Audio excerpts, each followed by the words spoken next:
àjọ oníṣòwò ilé-iṣẹ́ ìwakùsà àti iṣẹ́ àgbẹ̀ ti ẹ̀ka Ìjẹ̀bú the Ìjẹ̀bú Chambers of Commerce and Industry, Mines and Agriculture ń ṣe ètò láti ṣe ìpàdé ọdọọdún ti ọdún 27 irúfẹ́ rẹ̀, ayẹyẹ fífi níjòyè àti ayẹyẹ fífi ẹ̀bùn dánilọ́lá látàrí akitiyan àti gbé okòwò, ìdásílẹ̀ iṣẹ́ àti ìdàgbàsókè ètò ọrọ̀ ajé láti rú gọ́gọ́ sí i. Níbi àpéjọ àwọn oníròyìn tí ó wáyé ní ilé ìṣòwò ní Ìpẹ̀bà,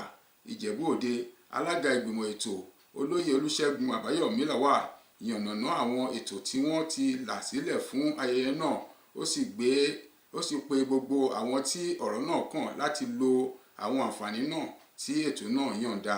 Ẹ gbọ́ ìròyìn náà síwájú sí i. Nígbà tí ó ń sọ̀rọ̀ níbi ìpàdé àwọn oníròyìn, alága ìgbìmọ̀ ìṣètò ayẹyẹ náà olóyè Olúṣẹ́gun Lawal sọ̀rọ̀ wípé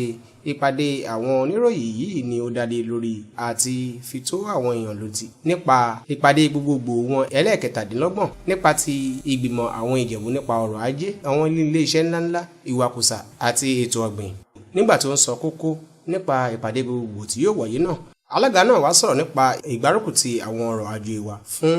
àǹfààní orílẹ̀-èdè. Ààrẹ ẹgbẹ́ náà tí í ṣe Òǹwọ̀nlẹ̀ Ayọ̀túndé Ọlátúndé àti igbákejì rẹ̀ tí í ṣe Olúfẹ́mi Gàfárù ló sọ̀rọ̀ ohun tí ìpàdé ọjọ́ náà yóò dá lé lórí nípa gbígbárùkùtì ọrọ̀ ajé, mímú ìgbèrú bá ìṣòwò ẹni àti ìlànà ìròyìn fáwọn oníṣòwò, mímú ìgbélárugẹ ohun ṣiṣẹ́ kanra wọn láàrin àwọn ọlọ́rọ̀ ajé.